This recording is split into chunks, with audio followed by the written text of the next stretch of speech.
Hello and welcome to the Chattergate podcast, where we break down, review movies, TV shows, occasionally video games, and every now and again have a random conversation. I'm your host, Ranking Thomas Hughes. Hayden is sitting back on this one because she's not well as usual, but instead I have Mr. Geeky Bear returning, aka Hello. Alex, because today we are finishing off a franchise we started on the old show last year, which is, of course, the G.I. Joe franchise.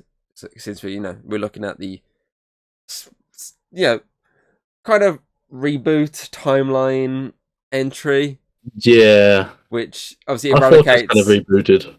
eradicates everything we know from the previous two movies, and instead just builds its own new world to build up a beloved character who was the coolest character in the actual other timeline. Yeah. And that is, of course, and get my copy from down here. Snake Snake Eyes. G.I. Joe Origins. Ooh. I know there's a difference of opinion here. Me and obviously Hayden have a site on it, which we know we're kind of roughly not too far from each other, but I feel like you're the big difference here, which is cool because it means we get to see the different approach from different perspective. Because I know the first words to you from you as we finished was, "What a boring movie." Yeah. That is mainly because I did fall asleep. If it was an interesting movie, it would have kept my attention more. But, It's probably because if you think about it with the other ones, they were very over the top. Yeah, more explosion-y. Whereas this, up until the snake scene, is very grounded in reality. It's less flying ships, men in mechanical suits, The Rock with a big minigun. It's less that and more, just martial arts. Yeah, so what I'm hearing you say is, as long as The Rock's in the film, that's all I care about. Yeah, because you got like a guy with like massive guns, and you're just like, Yeah. oh, Who's carrying massive guns? yeah, I'm wide awake for this. Yeah. But see, that's obviously the difference. Obviously, you saw it as boring, where I saw it as yes, it was generic in a way of it's a you run the mill action flick. Yeah. But I still found it entertaining, and I still do prefer it to the Rock's entry in the G.I. Joe saga. Just because obviously it does kind of wipe the slate clean. It doesn't have this convoluted bad CGI. It's kind of over the topness. It feels more realistic, which I like. Obviously, then it does, I guess, the final act go over the top. As soon as you get those big snakes, that's when it does go, It's out snake of reality. But up until that point, it's obviously very grounded, which is an interesting approach. Yeah. For a franchise that we've seen so far, it's just been like so over the top. Sorry. Yeah. With like underwater battles of ships, like fucking chasing missiles in the air, stuff like that. Like really like crazy, kind of generic, over the top. It feels more in the line of a Michael Bay movie. Bless me. Sure. Whereas this feels just more like a standard martial arts flick with, the sprinkling of the G.I. Joe lore over the top. Yeah. So obviously we've had this backstory before through Yeah, flashbacks in the first two. I felt it was better in the flashbacks. I didn't know. That's because that's the only thing with that is the fact that it's short but sweet. Whereas this is a way of they need to turn it on its tail, they need to build it up. Because I actually prefer the concept of how Snake Eyes and Storm Shadow are formed here in a rivalry to how they were formed in the other one. Because obviously in the other one, it's the case of a generic white guy or kid at the time ends up in this obviously temple. Obviously the master obviously finds him, trains him, and basically all this time Storm Shadow's hating him, like really not liking the fact this guy's here. But obviously that feels in line with the comics because Snake Eyes is obviously a white guy under the mask in the comics. Is obviously they just obviously keep his face hidden. Obviously he's an outsider. That's why obviously Storm Shadow hates him. Whereas this, it's different because obviously they make him Asian, which is cool. Because obviously it kind of fits, doesn't it? It kind of feel a bit out of place if it wasn't. Because obviously that's their way of they can build their rivalry. Obviously, he's always been there. They're actually built up as friends to the point of, obviously, in this case, Snake Eyes betrays Storm Shadow and causes the hate within him to the point of eventually he gets, exiled, and at that point Storm Shadow is born. Because up until the last, end credit scene, it's just Tommy. It's not Storm Shadow, it's Tommy. Yeah. Whereas Snake Eyes, the entire film, he is Snake Eyes. Because they always refer to him as Snake. So, obviously, it's just Tommy throughout the movie until that end credit scene, which is weirdly in the trailer. It's the last shot of the final trailer was that scene of him going, "My name's Storm Shadow." So they spoiled the end credit scene. Well. Yep. Typical. Really bad trailer editing, that is. Because you don't want to spoil your end credit scene, because then it's less hype when people see it and go, "Oh!" Whereas you see it in the trailer, you go, "Oh!" And you see it in the movie and go, "Wait, they spoiled that for me already." Motherfuckers! No wonder this movie bombed at the box office. And COVID didn't help on that front. Yeah. Because I had this... kind of ruined a lot of things, didn't it, really? I had this discussion with Hayden when watching it. Obviously, I looked at the box office take of all three movies. And all three movies... the first two movies cost around 150 million, apparently, according to Wiki. And they both brought in around the 350 million. So they made some money back. When you obviously incorporate marketing and that. So they did make, say like 100 million back. So they got profit off it, more than likely. At least a little bit. Whereas this, the internet says this movie lost the company $88 million. Because it had a budget of, what did it say? It was like 120 million, I think it said something along that line. Yeah. But it only made like a 40 million back. It literally bombed quite hard at the box office. That's not good. So obviously they've set up the possibility of Snake Eyes 2.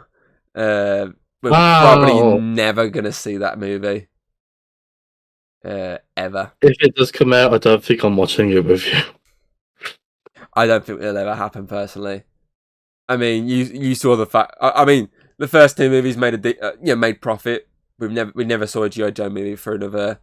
A while. 7, 8, 9, 10. 8 years. Yes, 8 years between movies. Which is kind of funny because the time difference between the first and second one was about 4 years. So it's double. So we might get a Snake Eyes 2 in about 16 years. Don't curse us, Tom. Oh my god, if that happens now, I'm calling it. I'm calling it right now. Snake Eyes 2 in... What's 16 years from now? It's the 2038, is it? 2038, yeah. Well, it came out in 2021, so it'd be 2037, wouldn't it? So if there's a Snake Eyes 2 in 2037, I called this back in 2022. But I mean, I can understand the approach now, because obviously they went with the approach for the team-up movies straight off the bat. Yeah. But obviously you've seen the success with things like Marvel and DC with building up characters before the team-up, which I understand then good. Why they went with that approach. This is their way of building up both the hero and the villain of G.I. Joe. Yeah. It's building up both Snake Eyes, and it's also building up Storm Shadow. And then you've also got the sprinkling of the idea of Cobra and the Joes within that universe in the form of, obviously, Baroness, and blonde one, what's her fucking name? I just noticed Samara Weaving. What? Fuck, what's her name off the top of my head? I don't know. Scarlet. I didn't even have to Google. I had managed to remember it at the last second. What made you think of that? Scarlett Johansson, probably. I was saying, you just look at the Avengers poster behind you and go, Scarlet, that was it. Yeah, obviously, it sprinkles their concepts within it. So, obviously, the idea that the Joes are in this universe, and the idea that Cobra has a very large reach for the fact that, obviously, Cobra's the reason that Snake Eyes' dad's dead in the first place. Yeah. So, obviously, they've been manipulating him all this time to do what he wants to do. So, obviously, they're present, but not a major presence within this movie, which makes sense because it's a Snake Eyes movie. It needs to build up that character. It needs to build up the rivalry for him and Storm Shadow. So it makes sense why they're only like a subplot. Yeah. Rather than like the last two where they were big presences. Yeah, I mean, it adds to the film, doesn't it, really?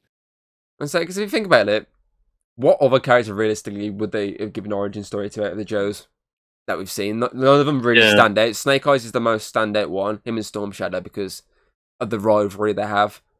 All the rest are just generic soldiers more than anything. So you can't really get... And Scarlet's basically just a Black Widow knockoff. Yeah, you can't really get much out of those characters in terms of movies. Whereas Snake Eyes you can, because you can go that route of, yes, we can recast the character and have him be Asian. We can have it all set, obviously, in Japan. There's a lot of martial arts aspects to this movie, a lot of, obviously, sword fighting. That's interesting. Yeah. Whereas the other ones would just be kind of generic soldier movies, which you don't really want. Yes, this is a generic kind of martial arts type movie / generic hero origin movie, but that works better than just a generic, bam, bam, bam, bam, bam, bam, bam kind of movie. Bam, bam, bam. So I feel like they did the right choice with going with Snake Eyes, but coming out in 2021, especially in terms of being it's Asian martial arts and Asian action flick, essentially. It feels a lesser Shang-Chi. I feel like Shang-Chi nailed it a lot better. Yes, that had a bit more of the fancy vibe to it, but I feel like the character of obviously Shang-Chi is a lot more interesting than Snake Eyes. Yes, Snake Eyes was always mysterious and interesting with the whole muteness, but that's not a part of this movie. Like, he doesn't even go mute at the end. Like, he's still able to talk. So that's somewhat weird, because the entire film you're watching this, you're kind of like, I know he's mute in obviously the other movies and in the comics, so it's the case of, when's this guy going to be mute? And then you get to the end of the film, you're like, well, I've just sat for a 2-hour movie and he hasn't even become mute. Yeah. So it's kind of weird, but I'm guessing that's something they would have addressed in a sequel. Probably. Like maybe, as Hayden said, maybe he chooses to go mute, or in my eyes, maybe vocal cords get sliced or something. Yeah, that's what I thought. Maybe his vocal cords got sliced. So that would make sense. I mean, he's always fighting against people with swords, so it would make sense. Or even like a bullet just goes straight through. Yeah. So that from the Joes and that. I'm guessing that would be something that would have been addressed in Snake Eyes 2, or if this built up into a G.I. Joe movie, because it might have not been Snake Eyes 2, it literally could have built up into G.I. Joe and had them going after Storm Shadow as a subplot, which, is what they did in the old ones. Yeah. But, we're probably never going to get that, so... Probably, yeah. Not with the box office bomb this movie was. I'm guessing it's the case of, we might have to either just scrap the franchise in terms of live-action movies, or, as you say, reboot again.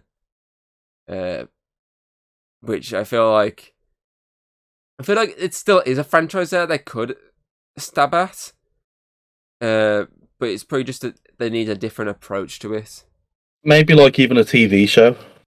Yeah, maybe that would probably work better. Like a live-action TV show would work a lot better than the movie. Or animation. Well, that's what they've done before. Joes have always been animated. There's a lot of G.I. Joe animated shows out there. I mean, technically speaking, there's a G.I. Joe animated movie. Yeah. That took the same approach as... Do you remember the Transformers animated film we watched?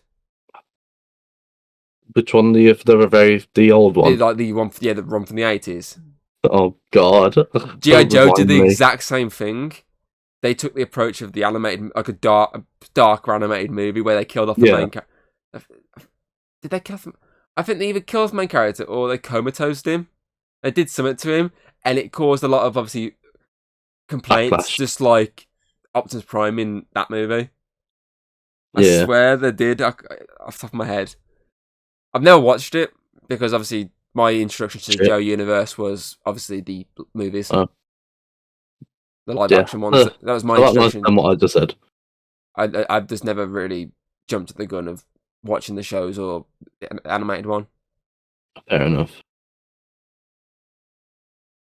But yeah, I'm trying to think of something else here. I do think the whole snake thing is kind of weird.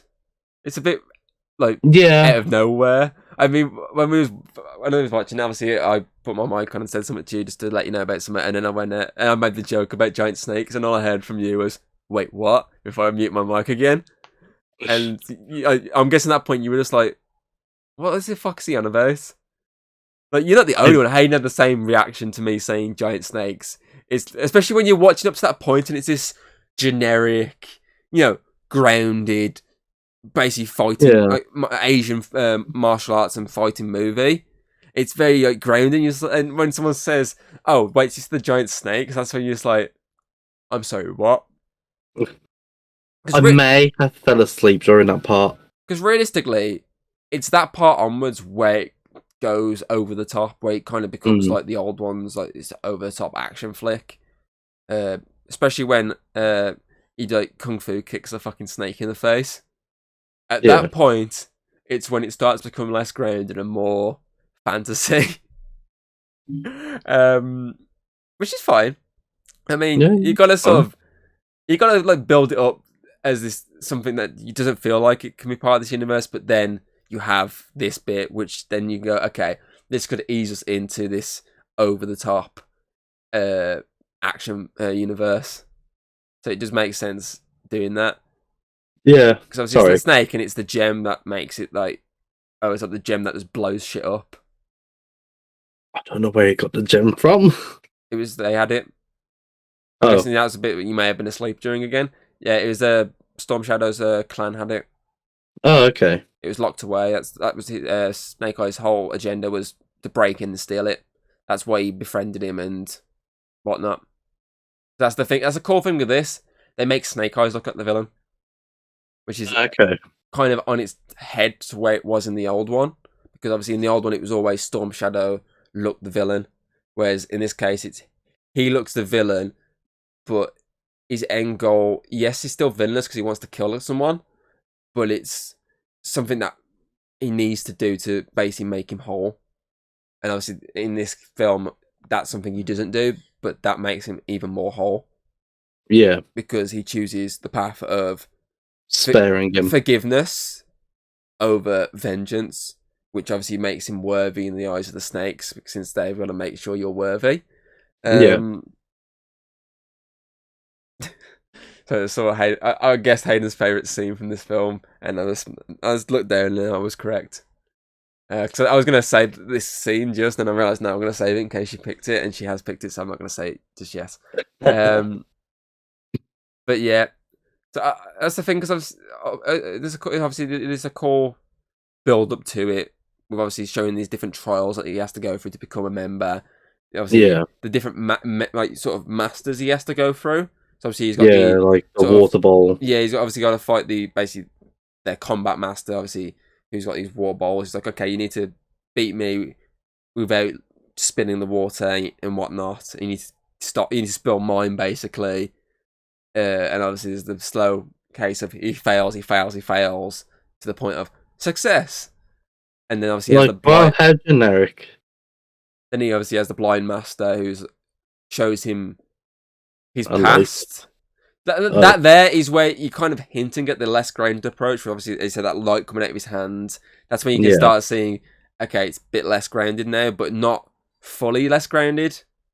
Obviously the light then shows him his past, and he sees his dad, who basically has a heart-to-heart with him before he has to go to trial 3, which is of course the snake. Which is when you do go, okay, now this feels a bit less realistic. But other than that, obviously, it's interesting to be back in this universe that they took a step away from. Because they could have just bashed out G.I. Joe movies left, right, and centre like they did with the Transformers universe.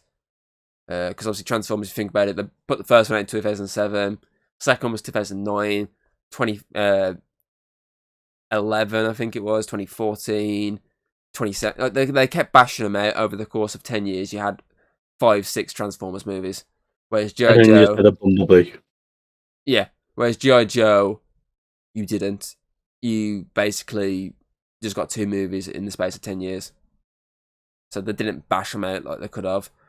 Whereas now they looked at, okay, Bumblebee was a success for Transformers.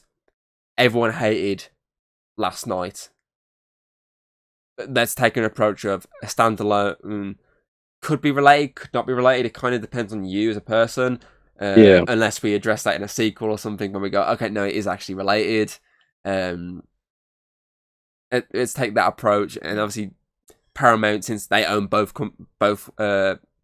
universes, looked at it and was like, okay, we could take that same approach to the G.I. Joe franchise with Snake Eyes. I'm honestly surprised they haven't took that approach with Turtles yet. Like a Casey Jones solo flick or something. I'm surprised that's not been like an idea yet. I know that they've got like one coming out next year, but not a Casey Jones one, like another Turtles movie. Yeah. Called Mutant Mayhem, I think it's called. I can't remember if it's animated or live action. I just know Seth Rogen's behind it. Wonder if we're going to see Batman in it. Oh, he's doing his Batman voice. Batman. But yeah, obviously they saw that Bumblebee was a success, which it was. Yeah. Both critically, audience, money, it did everything right. It's just that it just doesn't work for this, because the difference is Bumblebee was a fun family movie, this buddy movie between obviously this girl. It's like it's like a coming of age story between this girl and a coming of age robot. Yeah, coming of age between a girl and a car. Whereas this is not that. This is just grown men fighting. Yeah, ninjas. Basically, yes. Samurai. Basically, yes. So yeah. it's the trial for the gem. It's the idea of, yes, it's a nice try. Like, it could have worked, it could have not worked. Obviously, in this case, I think it just depends on the year it came out. Because I think if it came out a lot sooner than it did, I think it would have worked out a lot more than it has. But it's the case of we've seen a million of these types of movies. Yeah. So it's the case of, at this point, it's just like, I've seen one, I've kind of seen them all. Yes, okay. Especially since the giant snake Marvel aspect. Brought out one. Well, this came out actually before. No, I know, but that's what I'm saying. Like, because Marvel brought out one just like near enough the same. I think not the same time. I think this came out. I think this might have come out the summer of. Was it the summer or was it October? Oh. Yeah, if it was the summer, it came out before Shang-Chi. But if it was October, it came out after. Snake. Because I mean, depending on where it came out, and like if it was like earlier in the years, like it wouldn't have had much more to like fight it with on the box office and all that kind of stuff. It came out before Shang-Chi did in most. But how long ago? How long before? Like, Shang-Chi came out, I think, in America in this, was it late August, early September? So like a month in a couple of weeks, maybe.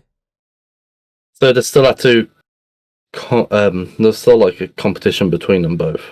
I don't know what else was out around that point.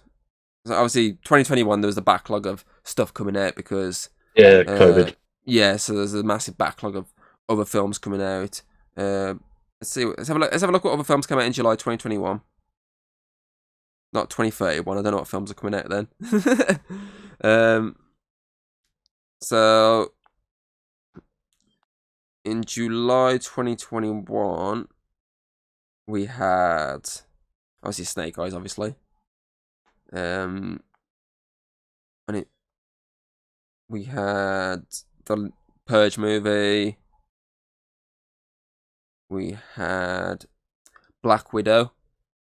But the thing is, the only difference there is Black Widow went home release, so you can't really say that had an effect on Snake Eyes, really. Yeah.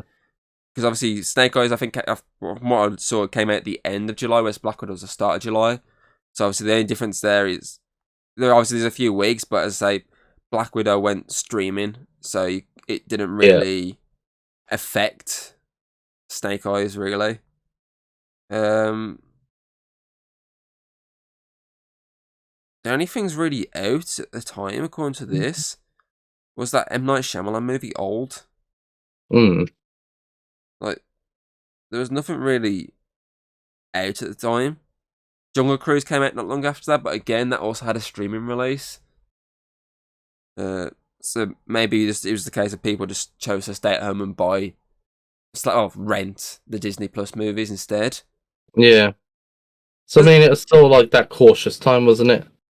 Where it was still high-ish, but also not. I would say it was a case of, it wasn't, as I said to Hayden, it wasn't really till Spider-Man that everyone was like, okay, we can go back to the cinema and there's not really any issues. Yeah. That was December time, wasn't it? Yes, that was late December. That was the point I even went, okay, I'm going to the cinema now. And I've literally been pretty much every month since. So that's the thing. It's weird because obviously audience-wise, it actually has a decent score on Rotten Tomatoes. It has a 74% rating. It's just critically, it stands at 35%. Oh, okay. So there is that big divide between audience and critics on this film. Obviously, critics saw it as kind of like boring. I'm guessing that's how they probably would put it.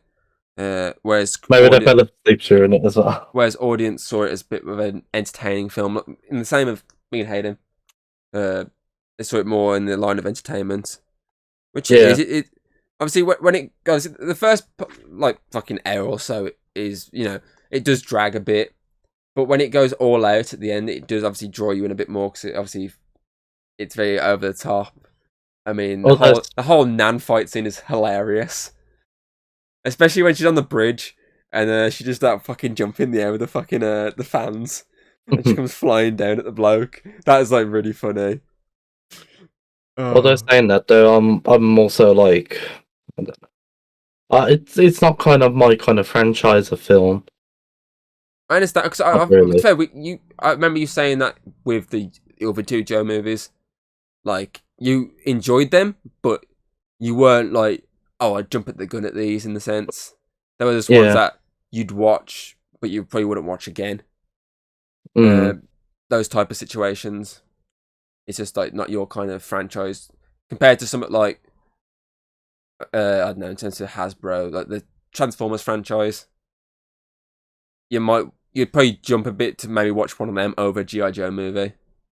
Yeah. Not heavily jump at it to watch it, but jumping it a bit more than you would if someone went, oh, there's a new G.I. Joe movie. Like, if I come to you now, I was like, oh, there's a new Transformers movie.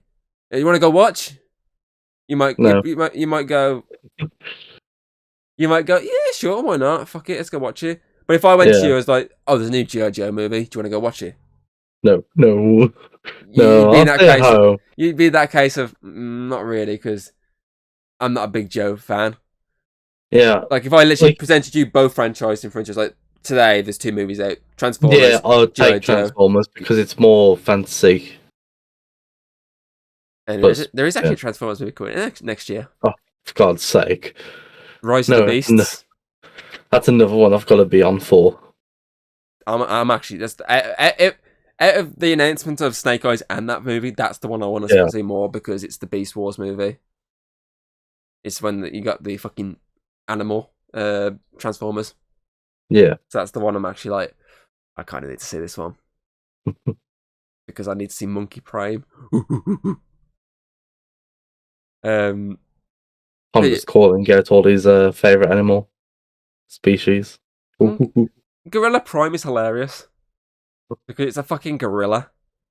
Like, you got Optimus Prime, who's a fucking truck, and you got Optimus Primal, that's a fucking gorilla. That is just like, wow. I mean, their version of Bumblebee is a fucking cheetah. Mm. Gorilla, I'll probably watch it, to be honest. gorilla, cheetah, rhino, rat. I think there's a hawk in there at some point. And then you obviously got the Predacons, which is a T-Rex, some bugs, arachnids, and a raptor that helps every now and again. Mm. But it's interesting as well because this is obviously you're gonna have both Optimus Prime and Primal in it. You're gonna have both the Transformers and the Maximals in it. So you got both sides. Okay. So that's the interesting thing. That's why I'm kind of like I kind of need to see this. Mm. But yeah. Anything else you want to add, or should we start looking at ratings? I have nothing else to add. Okay. As I said, it's at first so long of it is generic action, like generic sort of martial arts training to be part of this clan situation, and then it goes the over the top nature with the snakes and the fire gem, or as Hayden put it, the Fire Nation. But I still enjoyed it. I still thought it was decent. I prefer it to the second G.I. Joe movie with The Rock. I prefer it to that one. I'm wondering if I prefer the original Joe movie because I know the CGI is really bad in Rise of Cobra, but it is this fun, generic action flick. So I am wondering if I prefer that to this. But I know I think I gave that a 7. So that's before we actually went to direct points. So I can get away with what I do here. I think in terms of ratings, personally, I think I would go one below what the audience put, which I think they put. Actually, no. You know, I'm going to agree with the audience on Rotten Tomatoes, but obviously they are 74, which is 7.4 out of 10 for me. Like, it's around the 7.5 mark. I'm going to go with 7.4. Yeah. See, like I said, I didn't really enjoy it that much. I went to turn my mic on like some point in the movie, and I was like, "What the fuck is going on?" I don't understand what's going on. So I'm gonna give it like a 3.3. Okay. So you've sided with the critics. The war is on. Okay, so I got Hayden's ratings. She has written me some notes down, so I can go off. She likes how the film feels like a normal martial arts film until, again, as I said, the giant snakes pop up. Then it's back to campy G.I. Joe. I also like how he's not a good guy straight away. It's a whole journey from full of vengeance to path of forgiveness. I like how Snake Eyes and Storm Shadow form a brotherly friendship to become rivals to then finally be, against each other. However, the pacing isn't the best, and even though the snakes look cool, I do feel like they come out of nowhere. I'm just glad they at least use the snake skin at the end. She says she gives it a 7 out of 10. It's a good film, just not a standout for her. God damn it, now I gotta try and fucking figure out this ratings between us all. Where's my average calculator? Because that saves my ass more than once. Average calculator. Okay, so we got 7.4 from me, a 7 from Hayden, and a 3.3 from Alex. Okay. With all those three combined, that gives Snake Eyes G.I. Joe Origins the chat gave overall rating of 5.9 out of 10. So it's basically around the above average mark, which does kind of sum up what the movie is. It's above average. Yeah, pretty much. In most people's eyes, apart from Alex. Yeah. It's below average for me. Okay then. MVP. None. Hayden says none as well. Oh, it's 2 against 1 here. I don't even know who I'd give it personally. I agree with the whole idea. There's not many characters that do stand out heavily. Yeah. They all feel too generic, but Nan had that hilarious moment where she just kicks ass at the end. So I don't even know what is the character's actual name. Is the question here? No. Let's just keep it as Nan. We don't need to know her name. She's just Nan. If it's like a really convoluted Asian name, I'm gonna give up and just agree with it's just Nan. Snake Eyes. Let's have a look. So her name I'm guessing that's her. I've got a character here called. I'm guessing this says because it says born in 1960. So I think her name's Sen. Then Sen. Sen. I think it's her just because the year she was born. No, I prefer Nan. But we're just gonna call her Nan for short. Yeah. Even though they're both the same amount of letters. Yeah. Okay, runner up. I'd either go with Snake Eyes or the woman with the katana. What, Akiko? Yeah. Yeah, Kiko is pretty cool. She's the one that sort of bonds a lot with Snake, even when obviously he's betrayed him. She's the one that sort of still sees the good within him and doesn't want him to come to harm. Yeah, I'll agree with Akiko. She was an interesting character. And it was either her or the first master. Yeah, okay, I'll go with Akiko. He's pretty cool. Plus, she also has that really cool scene when they're on the bikes, and she like just jumps fucking between the two vehicles, which is like really cool and badass. Okay, then favorite moment. Or in your case, I'm gonna let you do a least favorite moment for you. For me, for favorite moment, I'd say the car chase scene. Obviously, when they're fighting on top of the car mover thing. Yeah, I can't think those vehicles are actually called. Car transport thing. And obviously when they're fighting on there with the bikes, and obviously it's just quite badass. And there's like a whole fight scene between Snake and Storm Shadow, which is pretty cool. And they, like, okay, we need to agree to disagree here, work together, then kill each other. Deal. I have a favourite moment. Oh dear. Yeah. My favourite moment was like the team up at the end. When the credits rolled. No, the team up at the end. Like when you've got them all standing there before the smoke bomb. Oh yes. The one where me and Hayden made a joke watching it when he's like, "Oh, I have this gem," and Nan goes, "I have my own gem." Smoke. that was pretty cool. You obviously have the Baroness teaming up with them as well. To the point when the smoke happens, she backs away and goes. She realizes, "Why the fuck am I helping them? Fuck this!" and runs away. That was quite funny. Okay. Hayden's favorite moment is when the villain and Snake are in the pit at the end. And he's about to kill Snake, and obviously that big snake comes up behind him, and you're like, oh shit, this guy's dead. And he chops Snake's head off. And it's just like, that was like super fucking easy. What the fuck? And as he's standing there, the other fucking snake just bashes him off screen. That all I heard next to me was her pissing herself laughing. Because it's just like so out of nowhere. Like you think, Jesus Christ, these snakes are menacing. You can kill them. You can't kill them. What the hell? And this guy kills it so easily. It's like, Jesus Christ.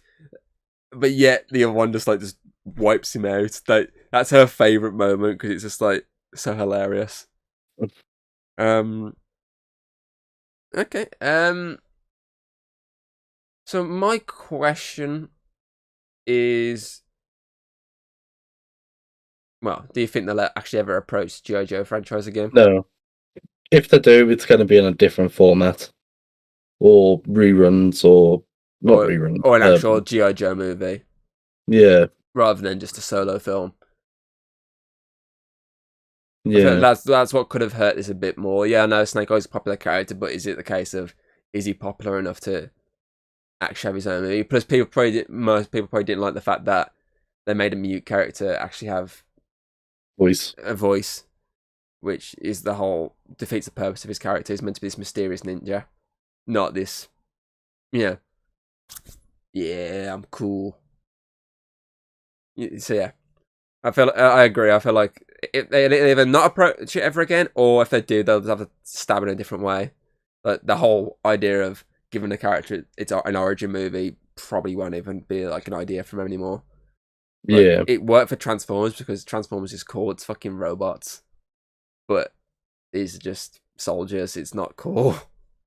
Maybe if they did it 20 years ago, it might have worked. It might have been quite popular, but we've had 20 years worth of these types of movies. bit too late. I feel like that's the approach for this one. Yeah, that's what I mean. Like, it was just in the wrong time. Yeah. Obviously, the only bonus of him doing it now was we actually got decent CGI on the snakes. Yeah. Okay. I think that is it. Thank you for stepping in, Alex, and replacing the one who's always ill. No problem. Who's currently flipping the bird at me. I'm trying not to fall asleep. Again? Obviously, you will return. Will I? In 2 weeks, because I do have one that's already been recorded with Connor at Game of the Year voting. That's already done. We did that before this. So that's next week. But you'll be back in 2 weeks because we're going to hopefully cover Hawkeye. To kick off our Christmas season. Christmas bells out. So hopefully you should be here for that. We'll see. Obviously, you can check out this podcast and all the others on Spotify, iTunes, the usual podcasting platforms. I'm going to try and turn the 2 other G.I. Joe ones into, obviously, the audio for Spotify now, because I do have them along with all the other fucking old ones ready to just be uploaded. So might try and get them out the same day as this beforehand. Yeah. You have these, and then you can have the actual new G.I. Joe podcast. Which is quite funny because I'm pretty certain Hayden didn't do the first one either. She only did the middle one. She wasn't able to do the first one because she was at work, if I remember correctly. And she couldn't do this one because she was ill. So she only appeared in the second one. It sounds to me like an excuse. Yeah, she doesn't like doing the first or the last one. She only likes doing the middle one. To be fair, that is the one she probably gave the higher rating for. But yeah, I'm going to try and get them out the same day. I'm slowly bashing through a lot of the old, just Chattercave podcast ones. Yeah. I'm slowly getting through them to upload them, but it makes sense uploading them the same day as we do this one, or at least over the weekend. But we'll see. Still, thanks for joining me, Alex. No problem. And we hope you enjoyed, and we shall hopefully either see you on the next video, or you can go check Alex out on Twitch and on his channel. Yeah. I'll put the links in the description as always. They're always there. They're just always there. Always. Yep. And yeah, hopefully you either check out the next podcast or check out whatever you check out next. So yeah, we shall see you next time. Peace.